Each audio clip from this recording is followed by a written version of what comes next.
What's going on, people? We're back with another vid. Make sure you subscribe, make sure you like, make sure you comment, make sure you share. We have our match preview for the Spurs game tomorrow v Brighton. We really played the reverse fixture and I don't really want to get into it too much, but we got slapped 4-2.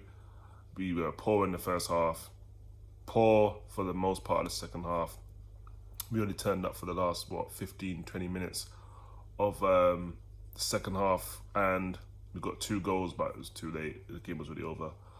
Didn't play well at all.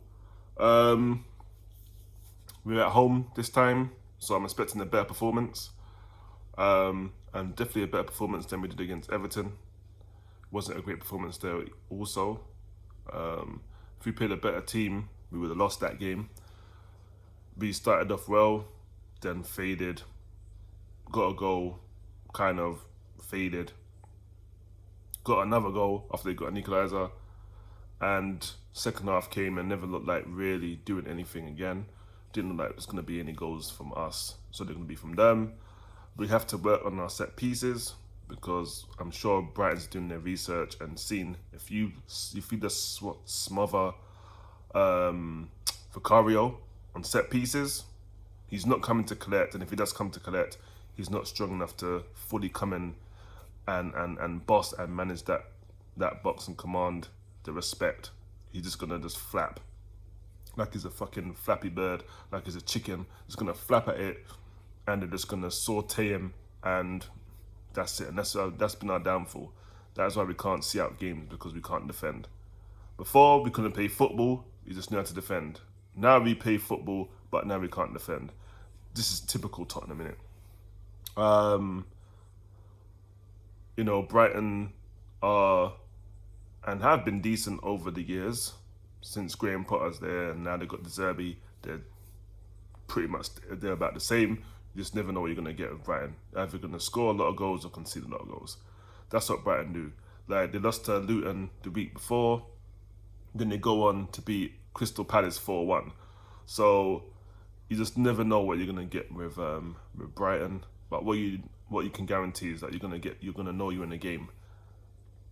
And the more time they're gonna give you a good run for your money. Now, for me, we need the win. No more dropping points.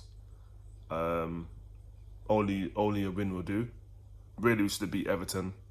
Really, we beat Brentford. We should beat Everton, just to kind of keep pace with the teams ahead of us. Arsenal went on to beat Liverpool. If we had won our game, we should have against Everton, then we'd only be 3 points behind. But we're not. So, we kind of fumbled it there. I think we're like 4 points or so behind. We fumbled it, and we can't keep doing that. All the good news is we got Son back, Basuma back. Son got knocked out of the Asian Cup, and Basuma got knocked out of the AFCON. Now, I hate to say, I'm happy they're home, and I'm glad they got knocked out, but I am happy they got knocked out. If Son went on to win, I would be happy, of course, and same with Basuma. But looking at our squad, boy, I've got to be selfish, and I'm not a fan of in those countries. All the reason why I probably will rep them is because Son and Basuma, but boy, we desperately need these players back. He's still gonna have no Lascelles, Bentancur has not looked up to it. He's not looked up to speeds. Højbjerg, not great. He shouldn't be here. Skip, he's okay. You know what you're gonna get. He's not really dynamic and not really gonna offer you much going forward, but defensively he would do a job. So, and he's not really the most mobile. He's not the quickest. So yeah, it's good to have our midfield of Sar's back, Basuma's back.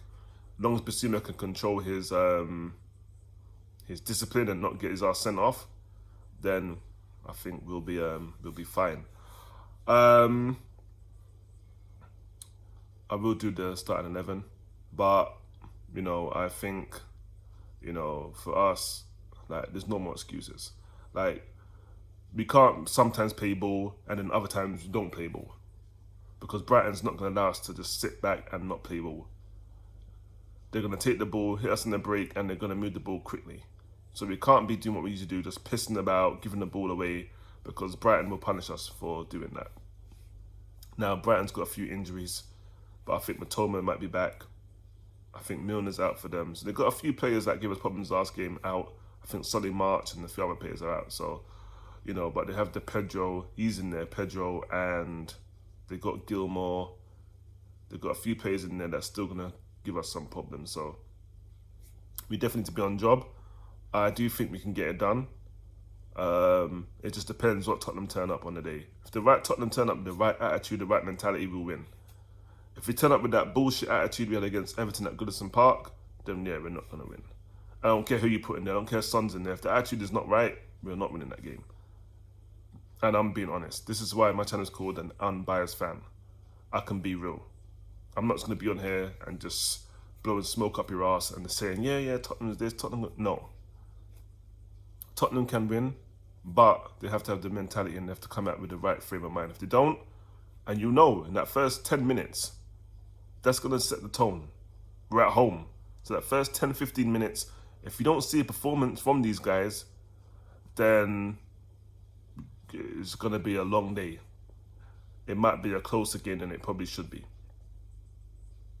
And for me, I need to see 3 points on that board. I need to see us keep it up because Man United are slowly creeping behind us. I feel like, 5 points or so behind us. And yeah, we cannot keep dropping points and allow Man United to keep picking up points, doing their thing quietly in the background and creep back into that top 4. They were like 8 points or something, even more than that at 1 point behind us. But because we've been dropping points like flies, we just making it hard for ourselves. So, we gotta get this win. Not really much to say. All I'm saying, we gotta win. That's it. Play better than we did the last game. Because last time out we were not great. Go on and put in a proper performance that I know we can, like we did against Man United away. Even though we didn't win that game, we should have. But they put in a performance. If they do, then yeah, we can go on and get the 3 points and hopefully deservedly so. Starting line up, obviously Vicario in goal, no options. Pedro out on the right. Centre backs Van de Ven, Romero. On the left, Udogie. Now obviously, Ruddison, you would like him in there, but he's still new, still time. People were like, oh, put Ruddison in, but no, slow walk the dog, let him kind of ease his way, and he's just come from different team, different style of play possibly, so let him kind of just, and again, Van de Ven and Romero have been playing well, so you can't really just throw them out just cause, you know what I mean? So they got to keep their place in the midfield. This is where it gets dicey. For me, usually I throw Bentancur in there straight away, but he's been shocking. I've got to be honest. He's not been great last few games. He's not been looking himself. I would say get him out of the limelight, get him out. Definitely get Højbjerg. I don't want to see him in there. Definitely get him out of there. For this kind of game, it's going to be quick. You need a little bit more quick and mobile players. And for me, Bentancur and Højbjerg are too slow anyway. So for me, I'm putting Sarr and Basuma in there. And ahead of them, I'll go Madison in the 10.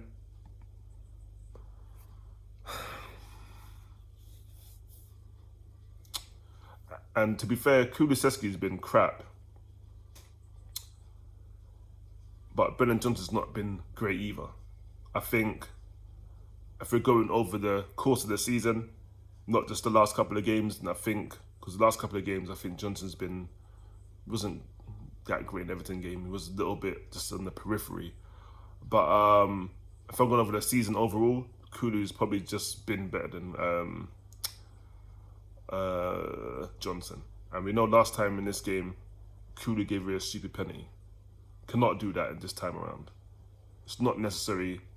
He was going nowhere, and he's got to come in, I guess. If it was up to me, I would have put, if I knew Son or Richarlison could play on that side, I would have dropped Kulusevski, and obviously I'd have put Son in there and kept Werner in. But Son out on that side, not going to work. Even though he can use both feet, not going to work.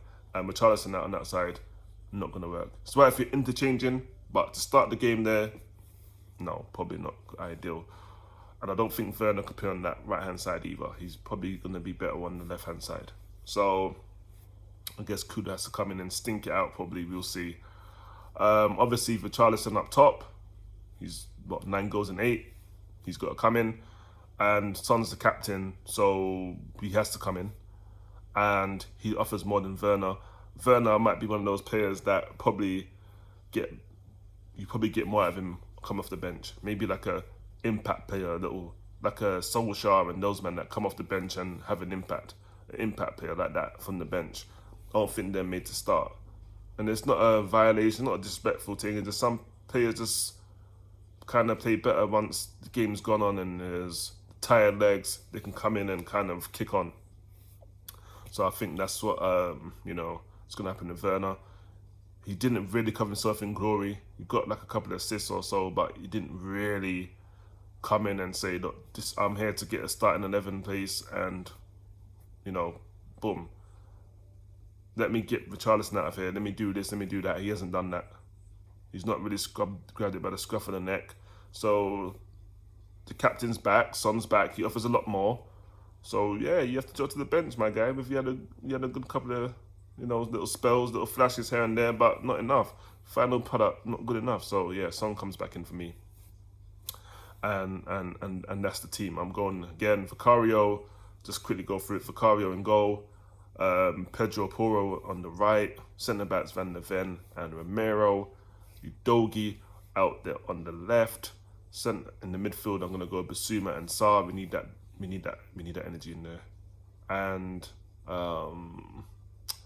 Maddison ahead in the 10, and Kulu out on the right. Charlie up top, and Captain Sonny. Commiserations to him. Didn't win the Asian Cup, got knocked out by Jordan. They would have been in the final, but welcome home. I saw him in the video on the Spurs posted. He did not look happy. He went to hug Sarr, but he didn't look happy. And of course not. He's not won a trophy in his career, and he definitely deserves it. So, he comes right into the mix. But that's the team. That's the match preview. Guys, just another one, because I'm going to keep telling you, because I don't think you understand. When you see me post a match review, it is not match highlights. Please learn the difference between the two, because I don't want to be the one to break the news to you when you don't get what you think you're going to get. When your parents can't get you the gift you want and they don't want to break the news to you, so they kind of draw it out. That's how I feel dealing with you lot. It is not highlights, it's a review. When you see a match watch along, you're not watching the match. You're watching the streamer react to the match. This is a review, like a reaction. But I'm calling it a review. I'm not changing it to reaction, so don't ask me. I'm keeping it as a review. Learn the difference between the two. I'm a poet, I even know it. I'm gonna leave it there. To the next video, which will be after the match, and player ratings will land possibly on a Sunday. Yeah, I'm out of there, people. Peace.